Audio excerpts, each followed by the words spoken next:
आज की वीडियो एक बहुत ही रिक्वेस्टेड वीडियो है। कार्तिक मास में दीपदान का बहुत महत्व होता है और विशेषकर आकाश दीपदान का। शास्त्रों में ऐसा वर्णन आता है कि कार्तिक मास में जो आकाश दीपदान किया जाता है तो आकाश दीपदान करने वाला मनुष्य न सिर्फ स्वयं का कल्याण करता है बल्कि अपने पितरों को भी कष्टों से मुक्ति दिला देता है। पितरों को यम यातना से मुक्ति मिल जाती है और उन्हें उत्तम गति की भी प्राप्ति होती है। इसलिए आकाश दीपदान का कार्तिक मास में बहुत अधिक महत्व माना गया है। और कमेंट बॉक्स में भी आप लोगों के इसी विषय पर ज़्यादा प्रश्न आए हैं कि आकाश दीपदान हमें कब करना चाहिए, किस प्रकार से करना चाहिए और कहाँ करना चाहिए। तो आज की वीडियो में आपके इन सभी प्रश्नों के उत्तर भी मिल जाएंगे। और कार्तिक मास में दीपदान किस प्रकार से करना चाहिए, मतलब कोई भी दीपदान जो हम करते हैं प्रतिदिन, क्योंकि देखिए कार्तिक मास में दीपदान तो हम सभी करते हैं, लेकिन किन स्थानों पर दीपदान करने से किस फल की प्राप्ति होती है, कहाँ दीपदान करने से संतान प्राप्ति की कामना पूर्ण होती है, कहाँ दीपदान करने से लक्ष्मी की प्राप्ति होती है, किन स्थानों पर दीपदान करने से पितरों को यमयातना से मुक्ति मिलती है और किन स्थानों पर दीपदान करने से स्वयं माँ लक्ष्मी और श्रीहरि विष्णु आपके घर में स्थिर वास करते हैं। मतलब असीम कृपा श्रीहरि विष्णु और माँ लक्ष्मी की प्राप्त हो जाए, इसके लिए पूरे कार्तिक मास में कहाँ दीपदान करें, किस प्रकार से दीपदान करें और आकाश दीपदान किस प्रकार से करें। तो मतलब कार्तिक मास में दीपदान से संबंधित सारी जानकारी आपको आज की वीडियो में मिलने वाली है। वीडियो बहुत महत्वपूर्ण है, आपके प्रश्नों पर ही आधारित है और बहुत सारे प्रश्नों के उत्तर आपको आज की वीडियो में मिल जाएंगे। तो वीडियो को पूरा ज़रूर देख लीजिए और अच्छी लगे वीडियो तो लाइक तो ज़रूर ही किया कीजिए, क्योंकि आपके लाइक्स, आपके कमेंट्स मेरे लिए बहुत महत्वपूर्ण होते हैं। ये एकमात्र जरिया है जिनसे मुझे पता चलता है कि आपको ये वीडियो अच्छी लगती हैं और आपके लिए ये वीडियो उपयोगी है। तो अगर वीडियो अच्छी लगे तो लाइक तो ज़रूर ही किया कीजिए। तो सबसे पहले जानते हैं कि दीपदान होता क्या है, क्योंकि कई प्रश्न आते हैं कि दीपदान का मतलब क्या हम दीपक को किसी को दान करें। देखिए, दीपदान का मतलब होता है दीपक को प्रज्वलित करना और उसे प्रज्वलित करके सही स्थान पर रखना। मतलब जिस भी देवी देवता के निमित्त आप दीपदान करते हैं उनके समक्ष दीपक प्रज्वलित करके और उन्हें समर्पित करने को हम दीपदान कहते हैं। और स्थान विशेष के अनुसार हम दीपदान करते हैं, जैसे कि देव मंदिर में करते हैं दीपदान, विद्वान ब्राह्मण के घर में भी आप जाकर दीपदान कर सकते हैं, किसी नदी के किनारे या फिर जलाशय के किनारे, पोखर अगर आपके घर के आसपास हो तो पोखर के किनारे, या फिर कोई सरोवर हो अगर आपके घर के आसपास तो वहां पर दीपदान आप कर सकते हैं। इसके अलावा नदी में भी दीपदान किया जाता है, किसी सरोवर में भी आप दीपदान कर सकते हैं जल के अंदर। जैसे कि एक पत्तल में आप दीपक रख दीजिए प्रज्वलित करके और इसे जल में प्रवाह कर देते हैं, इसे जल के अंदर दीपदान कहा जाता है।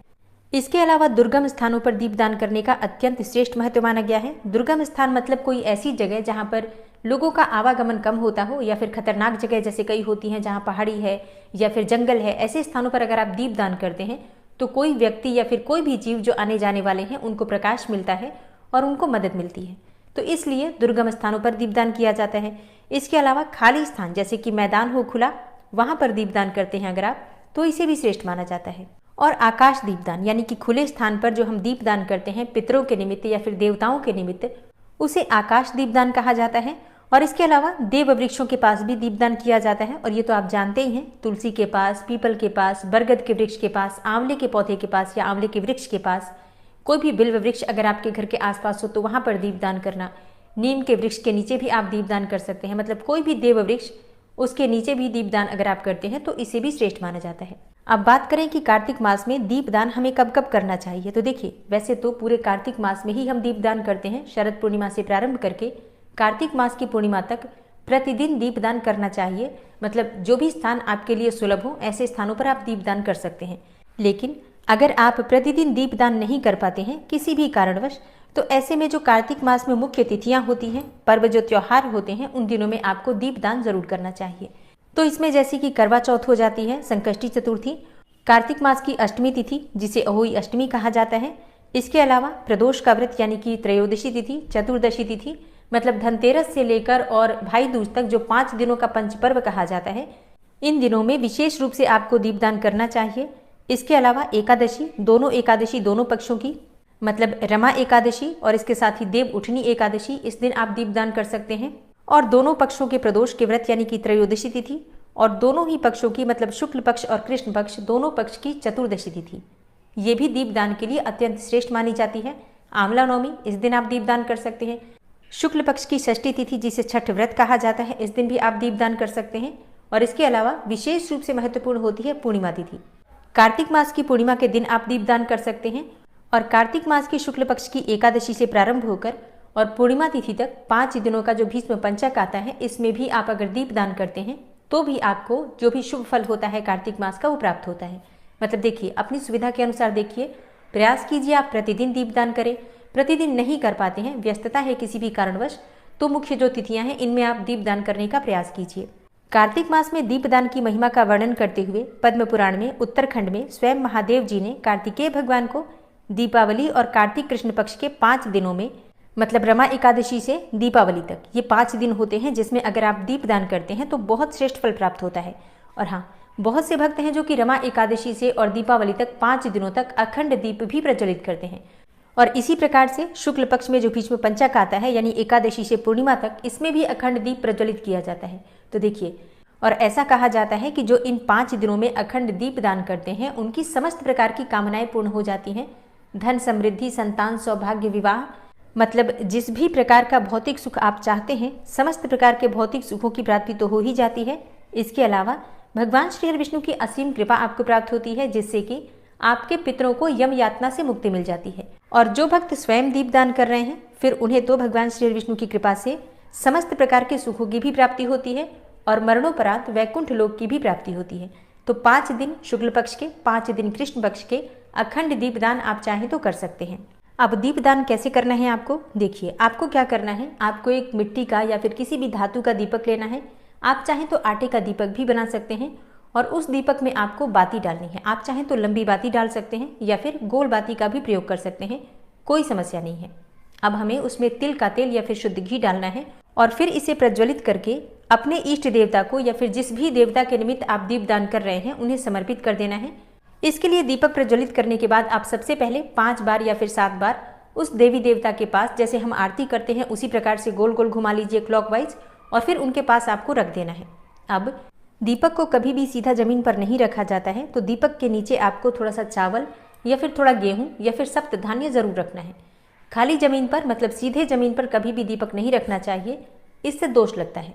और अब जानते हैं कि किस देवी देवता के लिए किस समय आपको दीपदान करना चाहिए। तो देखिए, श्री हरि विष्णु के लिए दीपदान सुबह और शाम दोनों समय आप कर सकते हैं। मतलब सुबह आप ब्रह्म मुहूर्त में भी कर सकते हैं और शाम को संध्या काल में भी कर सकते हैं। और भगवान शिव के लिए जो दीपदान किया जाता है शिव मंदिर में, वो शाम को प्रदोष काल में किया जाता है। जैसा कि आप सभी जानते हैं, भगवान शिव को प्रदोष काल बहुत प्रिय है, इसलिए उनके निमित्त जो भी हम दीपदान करते हैं प्रदोष काल में करें तो ज़्यादा श्रेष्ठ होता है। और तुलसी माता के पास आप दीपदान सुबह और शाम दोनों समय कर सकते हैं। पितरों के लिए अगर आप दीपदान करना चाहते हैं तो शाम के समय यानी कि संध्या काल के समय खुली जगह पर दान किया जाता है, जैसे कि छत पर या फिर घर के मुख्य द्वार पर। और हाँ, जब हम पितरों के लिए दीपदान करते हैं तो हमारा मुख दक्षिण की तरफ होना चाहिए या फिर पश्चिम दिशा की तरफ। बाकी जो स्थान होते हैं, जैसे कि पीपल का वृक्ष हो या फिर बरगद का वृक्ष हो या फिर बिल्व वृक्ष के नीचे या फिर कोई भी देव वृक्ष जो होता है, तुलसी के अलावा बाकी जो देव वृक्ष होते हैं, वहां पर आप शाम के समय संध्या काल में दीपदान कर सकते हैं। और जैसे कि कार्तिक मास में नदी वृक्ष हो या फिर बरगद का वृक्ष हो या फिर बिल्व वृक्ष के नीचे या फिर कोई भी देव वृक्ष जो होता है, तुलसी के अलावा बाकी जो देव वृक्ष होते हैं, वहां पर आप शाम के समय संध्या काल में दीपदान कर सकते हैं। और जैसे कि कार्तिक मास में नदी में या फिर जलाशय के किनारे जो हम दीपदान करते हैं, वो शाम के समय यानी कि संध्या काल होने के बाद या फिर सुबह ब्रह्म मुहूर्त में जब हम स्नान करते हैं तो वहां पर दीपदान कर सकते हैं। देखिए, दीपदान का मतलब होता है अंधेरे में दीप प्रज्वलित करना। तो जब भी हम दीपदान करें, इस बात का ध्यान रखें कि दीपदान हम या तो शाम को प्रदोष काल में करें, प्रदोष काल के बाद करें, और अगर सुबह करते हैं तो ब्रह्म मुहूर्त में कर लीजिए, मतलब सूर्योदय होने से पहले आप दीपदान जरूर कर लीजिए। और इसके बाद जो अगला प्रश्न आता है कि दीपक की लौ किस तरफ रखें। देखिए, दीपक की लौ हमेशा या तो पूर्व दिशा की तरफ होनी चाहिए या फिर उत्तर दिशा की तरफ। और अब बात करें कि आकाश दीपदान हमें कब करना चाहिए, किस प्रकार से करना चाहिए और कहाँ करना चाहिए। तो देखिए, आकाश दीपदान का मतलब होता है आकाश में दीपदान करना। अब आकाश में जाकर तो हम दीपदान कर नहीं सकते, फिर हम क्या करेंगे, अपने घर की छत पर यानी कि खुले स्थानों पर हमें दीपदान करना है।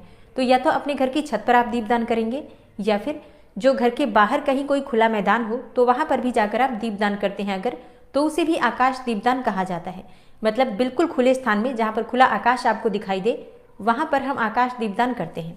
तो देखिए, दीप प्रज्वलित करने की जो प्रक्रिया है बिल्कुल वही होगी। मिट्टी का दीपक आप ले लीजिए या फिर चाहें तो धातु का भी ले सकते हैं। अगर घर की छत पर आप जला रहे हैं तब तो आप धातु का दीपक भी ले सकते हैं प्रतिदिन धोकर, और प्रतिदिन उसी दीपक में फिर से दीपदान आप कर सकते हैं।